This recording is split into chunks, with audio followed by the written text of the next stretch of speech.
et surtout à suspendre le jugement. Parce que le pire ennemi de la créativité, c'est soi-même. Bonjour à tous, amis indépendants entrepreneurs, j'espère que vous allez bien. Je suis aujourd'hui avec Marc Bergère pour vous parler de comment faciliter la créativité et l'innovation d'entreprise. Je suis très heureux que Marc soit là aujourd'hui. Et restez bien jusqu'à la fin parce que j'aurai une offre spéciale du coup pour les abonnés de la chaîne Youmento et pour ceux qui écoutent aussi le podcast que Marc a bien voulu faire dans le cadre de cette interview. Merci à toi Marc. Merci, bonjour tout le monde. Et Marc, c'est quelqu'un que je connais depuis quand même quelques années aujourd'hui. Combien? Ça fait 12 ans, un truc comme ça? 11-12 ans? Je dirais 15, non? 15, tant que ça? Non, non, non, c'est pas possible parce que je t'ai connu avec ma première boîte, Arcris à 14 ans. Donc, ça, je Ah oui, dois ok. faire dans les 12 ans, un truc comme ça, quoi. Ça marche. Voilà. Marc était un client et puis il a migré dans le sud et puis il est retourné sur Paris. Et donc aujourd'hui, Marc est coach. Donc je te laisse peut-être expliquer un peu plus ce que tu fais. Alors moi aujourd'hui, je suis coach professionnel. J'accompagne. Alors je m'oriente vraiment sur le travail, hein. Donc au niveau du coaching, j'ai deux pans de coaching. Je suis sur la transformation professionnelle auprès des particuliers, mais je suis surtout coach de dirigeants. J'ai une double formation. J'ai une formation de coaching pro et une formation de coaching de dirigeants. Parce que moi, j'étais anciennement aussi directeur général, ce qui me permet aussi de m'appuyer sur mon expérience pour accompagner les dirigeants. Et j'ai une autre activité, c'est d'être facilitateur en créativité et innovation dans l'entreprise. Et je donne des cours pour être facilitateur en créativité dans les écoles et puis dans les boîtes de formation continue. Oui, parce que du coup, moi, je connais Marc depuis maintenant un petit moment et tu as eu plusieurs sociétés. Oui. Et puis, à la base aussi, tu es graphiste. Donc, tu as Oui. une certaine appétence pour la créativité. Exact. Même si c'est pour ça que je trouvais extrêmement intéressant de faire l'interview d'aujourd'hui. Parce que pendant longtemps, pour ma part, j'ai cru que la créativité, c'était juste effectivement les gens, les peintres, les musiciens, ceux qui font des choses qui sont belles à regarder. Mais en fait, pas que. Et loin de là. Et c'est Non. d'ailleurs quelque chose qui est extrêmement important quand on est dirigeant d'entreprise, quand on est même indépendant. Quand on est à son compte, en fait, c'est justement de faire preuve de créativité et d'innovation. Alors, la créativité, effectivement, on pense souvent, quand on dit créatif, on pense tout de suite aux peintres, aux sculpteurs, à tous les arts majeurs, hein. Et puis même la chanson, la musique. La musique, c'est un art majeur, mais la chanson, la bande dessinée, voilà, dessin, on dit ça, voilà, c'est ça la créativité. Donc, souvent, les gens, comme ils ne savent pas faire ce genre d'activité, ils disent « je ne suis pas créatif ». Et en fait, la créativité, ce n'est pas du tout ça, hein. La créativité, c'est de résoudre des problèmes de façon pas logique. C'est résoudre des problèmes en utilisant la pensée latérale, c'est-à-dire d'investiguer l'imaginaire pour pouvoir trouver des solutions originales et nouvelles. C'est ça la créativité. Et donc, toutes les personnes font preuve de créativité un jour. Après, bien sûr, on n'est pas naturellement créatif. Alors, il y en a, ils le sont. Pourquoi? Parce qu'ils ont des talents créatifs. Ils ont des talents qui permettent de favoriser leur créativité, hein? Et il y en a d'autres, ils n'ont pas forcément certaines forces comme la curiosité. Qu'est-ce qui favorise la créativité? C'est la curiosité, par exemple. L'ouverture aux idées des autres. Une personne créative a tendance à écouter toutes les idées avant même d'émettre un jugement sur les idées. Elle est ouverte, c'est une éponge, hein. De grands créatifs. Alors bien sûr, on pense souvent aussi, il y a certains scientifiques comme Einstein sont des grands créatifs. C'est-à-dire que, bien sûr, ils ont une démarche logique, mais avant d'arriver sur la démarche logique, ils font confiance à leur intuition et ils favorisent leur pensée latérale, l'imaginaire, pour pouvoir révolutionner. Parce qu'en fait, c'est ça, hein, la créativité et l'innovation de l'entreprise, on est vraiment autour de la révolution, d'un changement majeur, hein, c'est pas de l'évolution. Donc Einstein, pour pouvoir révolutionner l'astronomie, voilà, il a déjà fait un voyage dans son imaginaire. Il s'est dit, moi j'imagine ça comme ça. Et après, il va faire la démonstration par la logique que ce qu'il a imaginé est bon. Tu vois? Donc, la créativité, c'est ça. Alors, la créativité est essentielle pour l'entreprise, mais l'essentiel pour tout le monde, surtout aujourd'hui. C'est-à-dire qu'on doit s'adapter, mais on doit aller plus vite qu'une adaptation. On doit certes essayer de trouver des solutions logiques, mais si on veut faire un pas en avant, un pas plus loin, surtout les entreprises, il faut qu'ils soient force de proposition, d'idées, ce qu'on appelle disruptives en anglais, c'est-à-dire vraiment quelque chose de révolutionnaire. Ouais, c'est clair que, en fin de compte, ouais, on pourrait dire que la créativité, c'est la capacité à sortir du moule un petit peu, quoi. Oui, sortir des sentiers battus. Ouais. Sortir du cadre, sortir du moule, c'est bien, sortir du moule, c'est bien aussi, très très bien. D'ailleurs, moi, ce que je dis souvent, je m'appuie sur un exemple, formation. Formation, ça a la même racine que fromage, formater. C'est-à-dire que les formations ont tendance à formater les personnes. Et même à l'école, on a été formaté pour penser de manière logique, pour résoudre les problèmes de manière logique. Et en France, on ne favorise pas la créativité, on favorise la logique, les mathématiques, la science, la physique. Et aujourd'hui, il y a un gros travail, je dirais, d'acculturation autour de la créativité. C'est-à-dire qu'aujourd'hui, c'est une valeur, une force, ce qu'on appelle un soft skill essentiel pour soi et pour son entreprise, de favoriser sa créativité. Pas d'être créatif, mais de favoriser les instants de créativité, mais favoriser, je dirais, le processus créatif, de rentrer dans un processus créatif pour devenir innovant, pour donner des solutions nouvelles et originales. Et du coup, en fait, tu dirais pas, j'y pense là, mais au final, ce que tu dis par rapport à la créativité, est-ce que ce serait pas aussi lié au fait d'avoir du sens dans ce que l'on fait? Parce que c'est vrai que bon, je suis le premier à ne pas être particulièrement très enthousiaste sur la manière dont les écoles en France fonctionnent aujourd'hui, où comme tu l'as dit très bien, c'est très orienté. Ben voilà, en fin de compte, un gamin qui réussit, c'est un gamin qui va faire un bac S. C'est pas un gamin qui va faire un bac littéraire. C'est lui, il a un avenir. Il a plus un avenir que celui qui va faire un bac littéraire. Tout ce qui est effectivement tourné autour de la créativité est un petit peu comment dire, abaissé par rapport à une approche plus logique, scientifique, dans un cadre normé, avoir des bonnes notes. Et est-ce que d'ailleurs aujourd'hui, ce qui pose un peu problème peut-être au sein de nos entreprises, c'est le fait que comme on n'a pas cet aspect, ça manque ce côté créativité, on ne laisse pas assez s'exprimer. Est-ce que ça n'a pas une liaison aussi avec le fait d'avoir du sens dans ce que l'on fait? Alors, le sens, en fait, la créativité en entreprise, en tant que manager en entreprise, favorise l'engagement des collaborateurs, favorise la prise de responsabilité des collaborateurs. Quand un collaborateur vient te voir pour que tu lui donnes la solution, toi, tu vas plutôt l'encourager à ce qu'il accouche une solution. Hein? Mais là, ce qui est intéressant avec la créativité, c'est que tu ne vas pas te satisfaire de la première solution qu'il va te donner. Tu vas le forcer, tu vas le pousser dans ses retranchements, tu vas le sortir du cadre pour qu'il fasse des propositions plus originales, plus personnelles, mais pourquoi pas aussi plus performantes. Ça, ce qui peut être plus performant pour l'entreprise, pour le groupe, mais même pour le collaborateur.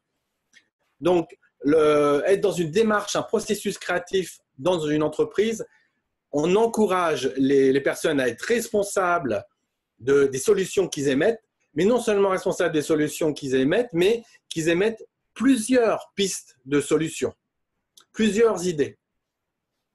Est-ce que je réponds à ta question? Ouais, effectivement, bah, oui, tu réponds dans le sens où c'est vrai que ça faire pousser la créativité dans une entreprise, forcément, ça va pousser à demander plus de participation aux collaborateurs. Et forcément, quand on sent qu'on a une prise dans les décisions, dans l'évolution de l'entreprise, qu'on peut pousser en fait des idées, forcément, forcément, c'est lié, en tout cas pour moi, je pense que tu seras d'accord au fait d'avoir du sens dans ce que l'on fait. Et alors, c'est très intéressant ce que tu dis. Peut-être que du coup, je vais pousser la question un peu trop loin par rapport au sujet de l'interview aujourd'hui. Mais du coup, quand tu as un collaborateur qui vient te voir et qui te demande, OK, bon, ben, j'ai tel problème. Bon, ben, déjà, première attitude, effectivement, en tant que bon manager, c'est pas de lui apporter, pas d'intervenir en tant que sauveur, mais de lui demander, OK, ben, qu'est-ce que toi, tu perçois comme solution par rapport à ça? Et je dirais que le cran au-dessus que toi, tu proposes, c'est d'aller le challenger au-delà en termes de solutions qu'il va proposer pour qu'il n'ait pas des solutions, je dirais, qui soient les plus logiques, peut-être les plus simples aussi.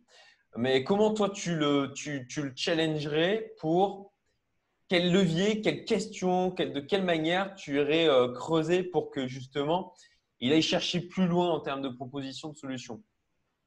Alors moi, je m'appuierais sur des techniques créatives. Lorsque moi, je donne des cours sur la créativité, bien sûr, je travaille donc l'intelligence collective. On résout ensemble des problèmes par la créativité. Hein. On cherche à trouver des idées créatives et on s'appuie sur des outils pour ça, sur un processus qui s'appelle le CPS, mais on s'appuie sur des outils qui nous permettent de faire émettre énormément d'idées. Eh bien, même au niveau lorsque j'étais manager, lorsque j'étais directeur général, je m'appuyais sur des techniques créatives pour pousser le collaborateur dans ses retranchements. Par exemple, je lui dis il y a les 5 pourquoi. C'est une technique. Par exemple, il te donne la solution et tu dis pourquoi cette solution est bonne. Alors il va dire elle est bonne parce que je m'appuie sur ça et ça. Et pourquoi tu vas t'appuyer sur ça et ça? Je m'appuie sur ça et ça parce que, etc. Et là, et à un moment, il y a un déclic qui va dire, ah oui, peut-être qu'en faisant ça, ça va peut-être mieux marcher. Oui, pourquoi pas. Et sur quoi on pourrait encore s'appuyer pour que ça aille encore mieux? Là, on le pousse à ce qu'il trouve la meilleure des solutions. Souvent, la première solution est peut-être bonne, hein, mais n'est pas forcément la meilleure. Souvent, lorsque on est sur des choses très récurrentes, par exemple, un collaborateur il dit mais je comprends pas moi, à chaque fois que j'écris des mails, on me répond jamais. Bon voilà, j'écris à des clients mais on me répond jamais. Ah oui, très bien. Alors on pourrait regarder ses mails, etc. Mais non, on va lui demander mais à ton avis pourquoi ils te répondent pas? Et alors après on dit qu'est-ce que tu pourrais faire pour qu'ils te répondent? Et là on rentre dans quelque chose d'un peu créatif. Qu'est-ce que tu pourrais faire pour qu'ils te répondent? Mais il ne va pas donner une solution, ce n'est pas possible. Il faut qu'il émette plusieurs solutions pour qu'il puisse faire du test and learn, voir laquelle marche le mieux. Mais pour ça, pourquoi pas aller vers des solutions totalement, on va dire, felues. Mais il pourrait être surpris, ça peut marcher. Voilà. Et c'est comme ça qu'en fait, on arrive à faire des choses qui sortent de l'ordinaire et qui peuvent être beaucoup plus efficaces dans l'organisation. Si tu es encore là, c'est que tu apprécies cette vidéo. Donc pour me remercier, partage-la et si tu veux être tenu au courant des prochaines, abonne-toi. Merci. Donc au final, comment tu résumerais la créativité? C'est important de la promouvoir dans l'entreprise parce que ça va permettre de gagner en compétitivité, à avoir des idées que les concurrents n'ont pas forcément, donner du sens aussi au niveau de ses salariés. Alors, la créativité, c'est une démarche, c'est un processus, c'est aussi un talent d'être créatif, tu vois. L'idée, c'est que dans ma formation, j'accompagne un groupe à accoucher de solutions nouvelles et originales et pertinentes sur une problématique, hein, qui peut être une problématique soit d'entreprise, soit sociétale, ou une problématique qui peut être aussi d'ordre privé, mais moins d'ordre privé, parce que le co-développement est peut-être plus adapté pour des problématiques d'ordre professionnel et privé. La créativité, le co-développement peut apporter des solutions logiques. Un grand nombre de solutions, elles peuvent être originales pour toi. Tiens, c'est original, je n'y avais pas pensé, mais elles peuvent être aussi totalement logiques, d'expérience, c'est-à-dire qu'on s'appuie sur de l'expérience, d'accord? Alors qu'en créativité, on investigue des champs des possibles, on investigue des champs qui n'ont jamais été foulés par aucunement. C'est-à-dire que c'est comme une espèce de forêt vierge. Donc, c'est ça qui est intéressant avec la créativité. On va investiguer des choses qui n'ont jamais été vues dans notre secteur. Souvent, il y a des idées, il y a des bonnes idées à prendre dans certains secteurs et à les adapter dans un secteur totalement différent. Par exemple, dans l'automobile, paf, on peut l'adapter à l'hôpital. Et on peut être surpris, donc ça peut être créatif et innovant. Hein. Il suffit de changer de secteur pour que l'idée peut être intéressante. Mais ce qu'on fait, les innovations, les grandes innovations technologiques, ils se sont inspirés de la nature, énormément. L'avion, par exemple, hein, ils se sont inspirés bien sûr du vol des oiseaux. Les hélicoptères, c'est des libellules. Il y a beaucoup d'inspiration, donc, d'observation, de curiosité, qui font que, voilà, on crée des innovations par l'observation et en faisant comme. Eh bien, dans le milieu, je dirais, de l'entreprise, c'est bien d'aller voir ce qui se passe ailleurs, d'observer et de tirer des parallèles, des choses possibles. Et tiens, en l'adaptant, ça fera avancer, ça fera avancer les choses dans notre problématique. Ce qu'il faut voir, c'est que la créativité, il ne faut jamais perdre ça de vue, la créativité, c'est de la résolution de problèmes. On résout des problèmes. Comment faire pour ? On commence toujours par une question, c'est comment faire pour ? Un jour, il y a un type, il a dit, comment faire pour voler comme les oiseaux ? J'aimerais voler comme les oiseaux. Comment faire pour voler comme les oiseaux ? Et voilà. Donc après, bien sûr, alors on pense souvent à l'inventeur un peu isolé, mais ce qu'il faut voir, c'est que l'intelligence collective, comme on dit, hein, seul, on va plus vite, mais à plusieurs, on va beaucoup plus loin. Donc là, on va beaucoup plus loin en termes d'originalité, en termes de nouveauté, et voir, pourquoi pas, de pertinence sur les solutions proposées. Donc, effectivement, faire de la créativité en groupe, c'est vraiment quelque chose d'intense. C'est même en termes de vécu personnel, c'est-à-dire de développement personnel, professionnel, c'est extraordinaire.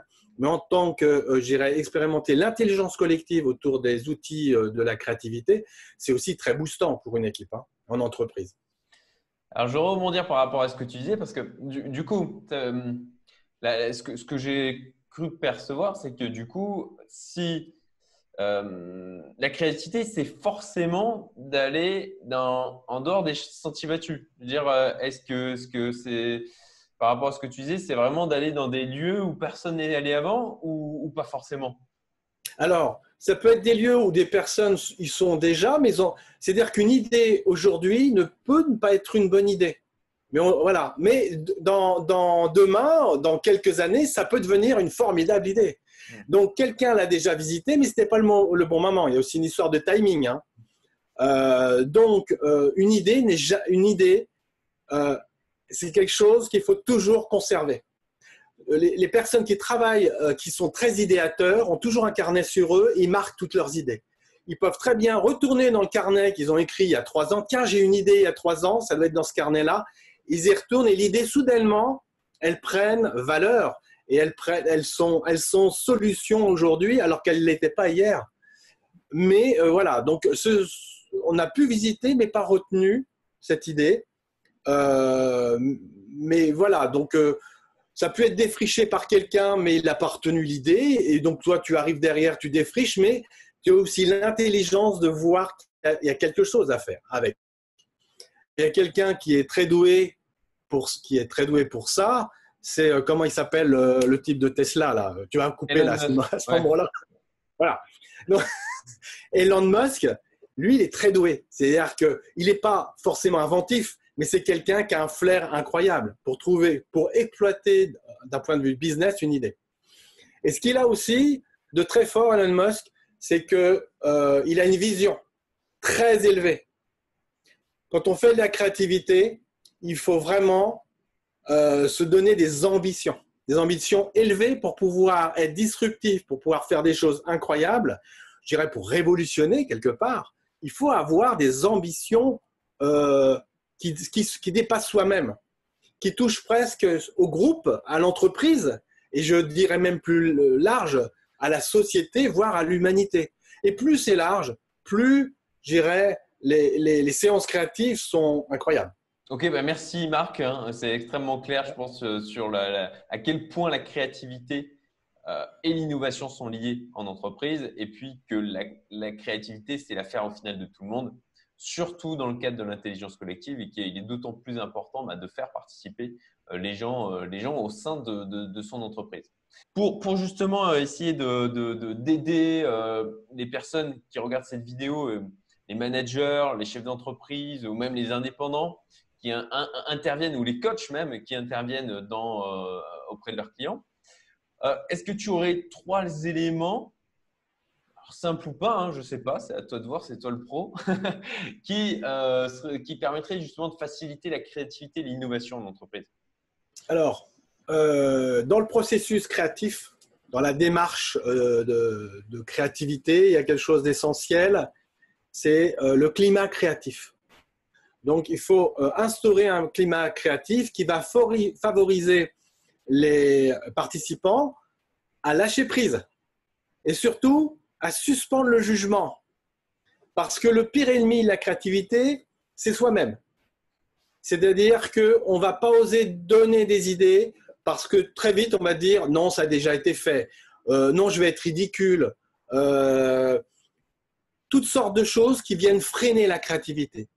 Et c'est souvent, je dirais, la préservation de l'image sociale qu'on peut avoir qui va nous empêcher d'être farfelus, d'être comme un enfant, de donner des choses un peu folles. Donc, une séance de créativité, c'est quand même assez régressif. C'est-à-dire, on va se reconnecter avec l'enfant qu'on était, la spontanéité de l'enfant.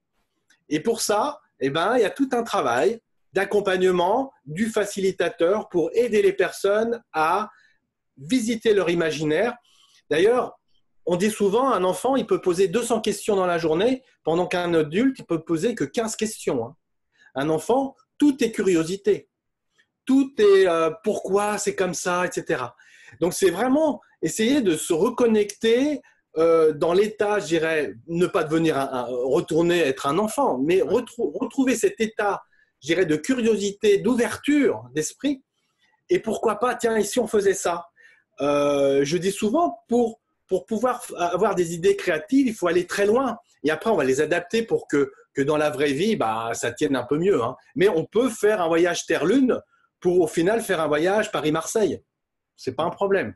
Mais si la personne dit, tiens, si on faisait un voyage Terre-Lune, ouais, très bien, marque-le sur ton post-it, fais le voyage Terre-Lune, celui-ci, je suis sûr qu'il nous servira, etc., etc. Donc, c'est vraiment construire ce climat créatif pour que les personnes vraiment se sentent libres d'exprimer toutes les idées qui émergent. Et autre chose aussi, c'est travailler ses émotions. Le climat créatif, on joue avec les émotions des personnes, c'est favoriser les émotions positives. Donc, généralement, on va favoriser, je dirais, le plaisir. Le plaisir d'être ensemble, ça veut dire qu'on va créer une relation avec le groupe. Donc, bien sûr, il y a tous les ice-breaking, les warm-up qui nous permettent de faire ça et qui sont essentiels au début des ateliers, qui paraissent oh, c'est une perte de temps. Non, non, ce n'est pas une perte de temps du tout. C'est un accélérateur de relations, de liens, de confiance, parce que c'est ça qu'il faut générer, c'est de la confiance. Et soudainement, le groupe, on passe, parce que je suis aussi praticien en psychologie positive, et on passe en flow collectif. Et le flow collectif, c'est soudainement le plaisir d'être ensemble et d'émettre ensemble des idées nouvelles et originales. Et puis, ça pulse. Il y a une espèce de dynamique de groupe. On ne voit plus le temps passer. On est dans sa résolution de problèmes. Et il y a un vrai plaisir partagé. Donc, c'est quelque chose de vraiment essentiel. Et à la fin, on arrive soit avec une idée géniale, soit avec une idée toute pourrie. Pourquoi? Moi, je dis toujours, l'échec fait partie du processus créatif. Il faut avoir conscience. C'est pour ça que c'est assez cher, l'innovation et la créativité. C'est que ça ne marche pas à tous les coups. Et oui, et il y a énormément d'inventeurs qui pourront le dire. Monsieur Dyson, il a fait quand même 200 prototypes avant de sortir son aspirateur. Donc voilà, il faut vraiment se dire, bon, on va peut-être échouer, mais en même temps, on va avancer. On va avancer parce qu'on va proposer énormément de solutions. Et dans ces solutions-là, je suis sûr qu'il y aura quelque chose qui va émerger. Ok, donc premier point, favoriser un environnement créatif. Oui, Deuxième point, favoriser au final la confiance. oui. Confiance du Voilà. groupe. Mm. Voilà. Et est-ce que tu en aurais un troisième? Alors, je dirais, après, on vient avec son bagage culturel. On vient avec son bagage et effectivement, les idéateurs, je dirais, sont des personnes curieuses, sont des personnes ouvertes, hyper tolérantes aux personnes, mais aussi aux idées. Les personnes qui sont extrêmement critiques, c'est-à-dire dès qu'on leur dit quelque chose, ils ont besoin de critiquer, ils ont besoin, je dirais, de mettre leur vision du monde en avant, c'est-à-dire se mettre en avant. Et finalement, pour être un bon créatif, il faut suspendre l'ego. Il ne faut absolument pas faire preuve d'ego. C'est-à-dire qu'il faut être vraiment dans le partage des idées. Donc, je dirais, il y a une posture créative, il faut travailler ces soft skills. Ces soft skills qui sont essentiels pour être plus créatif, qui sont la communication, l'ouverture, la tolérance, la curiosité, j'ai peut-être déjà dit. Voilà, donc il y a des améliorations à ce niveau-là. Et puis aussi, comment dire, favoriser le lâcher-prise. Ça veut dire faire confiance à l'autre. C'est-à-dire que l'autre n'est pas mon ennemi. L'autre ne va pas me juger parce qu'on invite les gens à suspendre le jugement. On se dit, sur ce court intervalle, je suis capable de pouvoir dire tout ce qui me passe par la tête. Pour le bien du problème, pour le bien du groupe, pour le bien de l'entreprise, voilà ce qui me passe par la tête. Et voilà, il ne faut absolument pas être en posture de censeur quand on est un bon créatif. Il faut tout prendre et après toute cette matière première, toutes ces idées, ensemble, on va faire le tri. Et donc, voilà, en créativité, il y a deux temps. Hein. Il y a la divergence et après la convergence. C'est vraiment une respiration comme ça. Et donc, il y a un temps où on diverge, tout le monde diverge, et après, ensemble, on va converger. Il y a toujours un temps pour faire des choix. Bon, bah, ça nous fait beaucoup d'éléments du coup à Gamberger. Merci. J'aurais un truc à dire qui est vachement important. Oui. C'est qu'il y a un côté expérimenté. Il faut expérimenter la créativité. Il faut expérimenter le collectif créatif. Parce que dire comme ça, on a du mal à vivre ses émotions, à vivre le flow collectif. Et faire une séance en créativité. Et souvent, quand je fais de la créativité en formation, les gens ressentent bien la puissance de l'intelligence collective, ressentent bien la puissance du processus et des outils qui permettent de dynamiser et booster. Mais il faut le vivre. Dire comme ça, il faut vraiment le vivre. Donc, bon, comme tu dis, effectivement, il faut l'expérimenter. Moi, c'est un truc que j'ai vraiment eu du mal à comprendre avant de pouvoir faire des ateliers, dont certains avec toi. Je te remercie. Et du coup, bon, bah, voilà, comment si on veut aller plus loin, bon, bah, toi, c'est ton boulot. Qu'est-ce que tu proposes comme potentiellement peut-être formation, atelier, accompagnement? J'ai deux types d'ateliers. J'ai un atelier d'une journée pour vraiment très, très dense. Hein. C'est une bonne journée de 8 heures hein, quand même. Hein. Ouais. Et puis, sinon, après, j'ai quelque chose de plus confortable hein, quand même pour bien appréhender, bien comprendre les rouages du processus et des outils sur 2 journées. Voilà. Et sur que ce soit une journée ou 2 journées, j'ai une demi-journée sur les fondamentaux de la créativité. C'est comment supprimer les freins à la créativité, comment favoriser la créativité. Et ce qu'il faut voir aussi, c'est que la créativité, que ce soit une journée ou 2 journées, c'est aussi utile pour sa créativité personnelle. Souvent, je vois les écrivains ou même les graphistes hein, devant leur écran, ils disent « j'ai une page blanche ». Donc, je donne des tuyaux pour comment se sortir de ce syndrome de la page blanche ou de l'écran blanc pour réinitier l'acte créatif et réinitier le flow, en fait, hein, replonger dans leur créativité.